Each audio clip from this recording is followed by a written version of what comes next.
എനിക്ക് എന്തെങ്കിലുമൊക്കെ കഴിവുണ്ടെങ്കിൽ അത് കാണിക്കാൻ ഒരുപാട് വിഷമിക്കുന്ന, ഒരുപാട് സ്ട്രഗിൾ ചെയ്യുന്ന, ഒരുപാട് ഫ്രസ്ട്രേറ്റ് ചെയ്യുന്ന ആളുകൾ എനിക്കറിയാം. ഡാൻസ് കളിക്കാൻ പറഞ്ഞപ്പോൾ കുറെ പേര് എൻ്റെ മുഖത്തേക്ക് ദയനീയമായിട്ട്. അപ്പൊ എൻ്റെ മനസ്സിൽ വന്ന ഇതാണ്, ചെമ്മീനിലെ പാട്ടാണ് വന്നത് എൻ്റെ മനസ്സിൽ. കറുത്തമ്മയുടെ മുഖത്തെ വിഷമം. എല്ലാവരും ഡാൻസ് കളിക്കുകയാണ്, പക്ഷെ പറ്റുന്നില്ല. സത്യമാണോ അല്ലയോ? സത്യമാണോ അല്ലയോ? ഉള്ളിലെ പെയിൻ, ഒന്ന് ബോഡി ഒന്ന് മൂവ് ചെയ്യാൻ പോലും പറ്റാത്ത രീതിയിൽ ചങ്ങലകളാൽ നിങ്ങളെ ബന്ധിച്ചിരിക്കുകയാണ്.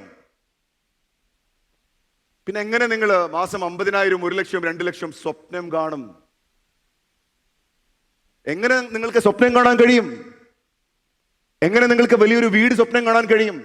എങ്ങനെ നിങ്ങൾക്ക് മക്കൾക്ക് നല്ല വിദ്യാഭ്യാസം കൊടുക്കുന്ന സ്വപ്നം കാണാൻ കഴിയും? എങ്ങനെ